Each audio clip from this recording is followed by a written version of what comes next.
ازواجی تعلق میں یہ 5 کام حرام ہیں، لیکن لوگ یہ 5 کام بڑے شوق سے کرتے ہیں۔ وہ 5 کام کون سے ہیں جن کو کرنے سے انسان دائرہ اسلام سے نکل جاتا ہے؟ یہ 5 کام ایسے کام ہیں جن کے کرنے سے نکاح بھی ٹوٹ سکتا ہے۔ نبی کریم صلی اللہ علیہ وسلم نے فرمایا، جو شخص یہ 5 کام کرے گا وہ بسم اللہ الرحمن الرحیم، السلام علیکم ورحمۃ اللہ وبرکاتہ۔ محترم ناظرین، اسلام میں ازواجی تعلقات کو محبت اور سکون کا ذریعہ قرار دیا گیا ہے، لیکن ان تعلقات کے لیے کچھ حدود بھی مقرر ہیں۔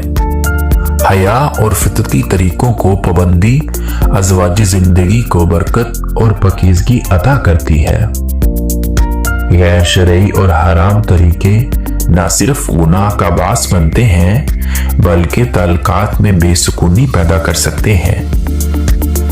مسلمان جوڑوں کو چاہیے کہ وہ ان حدود کا احترام کریں اور اپنے رشتے کو اللہ کی رضا کے مطابق مضبوط بنائیں۔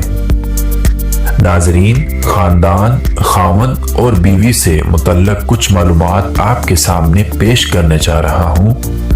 تمام دوستوں سے گزارش ہے کہ میری ویڈیو کو مکمل دیکھیے گا۔ محترم اسلامی بھائیوں، آپ سے بیوی کے تعلقات میں کچھ ایسے ایمان ہیں جن کو ہم معمولی سمجھتے ہیں، جو شریعت میں سنگین جرم ہے۔ کبھی کبھار لگتا ہے یہ بے حیائی کی باتیں ہیں، لیکن یہ بے حیائی کی نہیں ہے بلکہ یہ شریعت کا علم ہے۔ ہاں، اگر ہم اس طرح کی باتیں اپنی خواہش کے مطابق کریں تو یہ بے حیائی ہے۔ پہلا گناہ جس کو میاں بیوی کے تعلقات میں معمولی سمجھا جاتا ہے وہ یہ ہے کہ بیوی کا اپنے شوہر کو شرعی تقاضا پورا کرنے سے انکار کرنا، اپنے شوہر کو اپنے نزدیک آنے سے انکار کرنا۔ محترم بھائیوں، جامعہ صغیر میں یہ روایت ہے کہ آپ صلی اللہ علیہ وسلم نے فرمایا، جب شوہر اپنی بیوی کو بلائے شرعی تقاضا پورا کرنے کے لیے تو عورت پر واجب ہے کہ وہ فوراً اپنے شوہر کی بات مان لے، ماں سوائے شرعی عذر کے۔ شرعی عذر کی وجہ سے بیوی انکار کر سکتی ہے، یعنی ایسی کوئی شرعی مجبوری مثلا حیض یا ماہواری وغیرہ ہو تو وہ الگ بات ہے، لیکن اگر شرعی عرض نہیں ہے تو آپ صلی اللہ علیہ وسلم فرماتے ہیں کہ وہ عورت فوراً اپنے شوہر کی بات مان لے، خواہ وہ اونٹ کی سیٹ پر جس پر بیٹھ کر سواری کی جاتی ہے اس پر ہی کیوں نہ بیٹھا بلا رہا ہو۔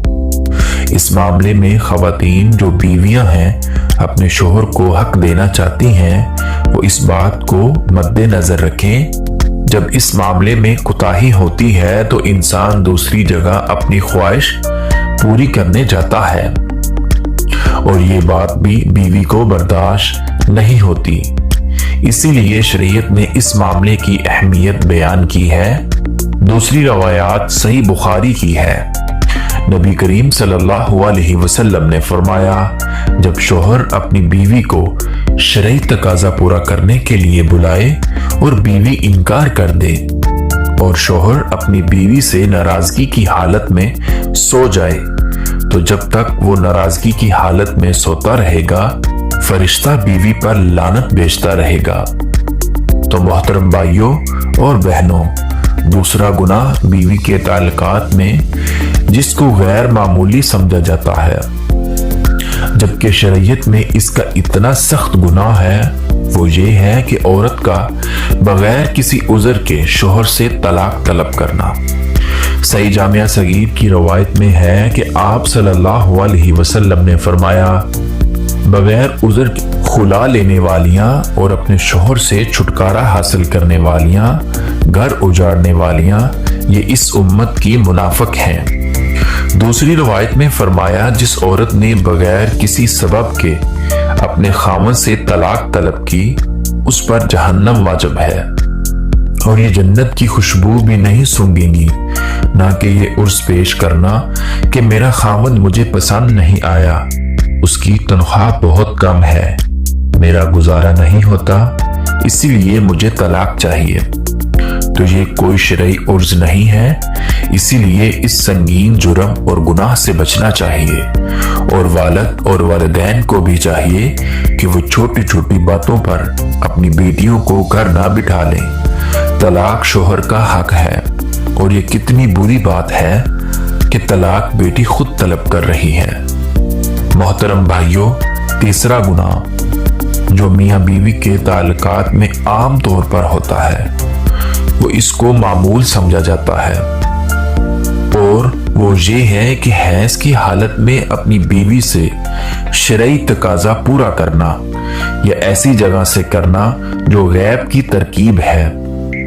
آپ صلی اللہ علیہ وسلم نے فرمایا، جامعہ ترمذی کی یہ روایت ہے، جس شخص نے حیض والی عورت سے شرعی تقاضا پورا کیا یا عورت کے پیچھے جمع کیا تو وہ شریعت کا منکر ہے، اسی لیے شریعت کا انکار کیا۔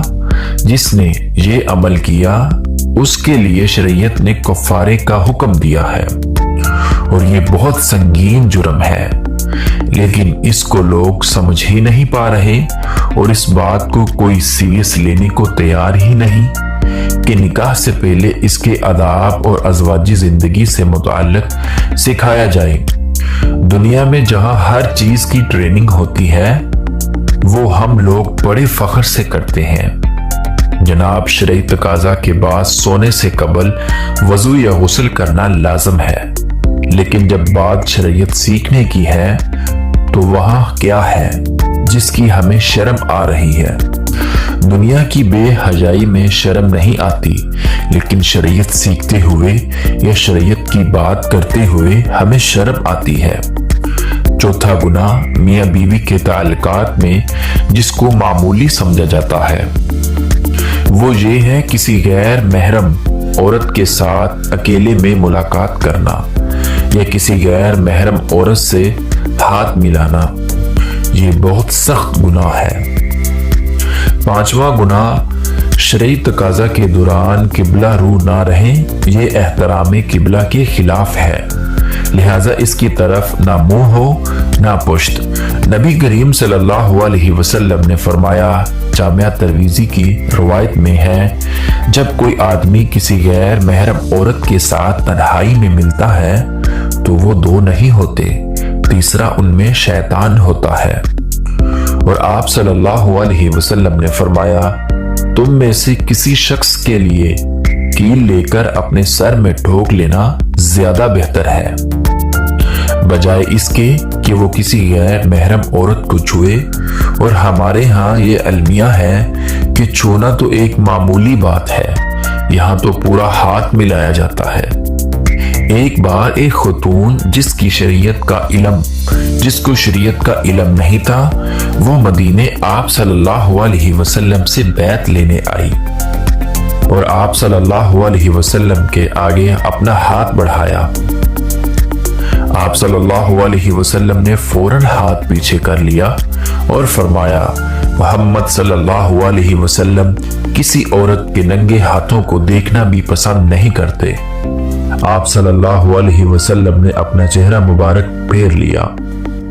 حضرت معذر بن حیدر رضی اللہ تعالی عنہ فرماتے ہیں، میں نے عرض کی، یا رسول اللہ صلی اللہ علیہ وسلم، میں کئی مہینے پانی والے علاقے سے بہت دور رہتا ہوں، جبکہ میری بیوی میرے ہمراہ ہوتی ہے، کیا بیوی سے شرعی تقاضا پورا کر سکتا ہوں؟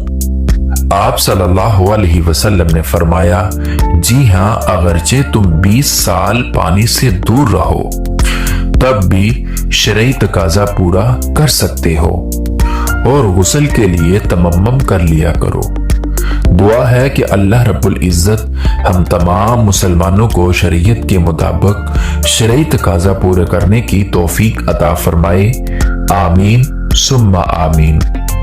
اگر میری ویڈیو پسند آئی ہو تو ویڈیو کو لائک اور چینل کو سبسکرائب کر لیجئے گا، تاکہ مزید اس طرح کی معلوماتی ویڈیو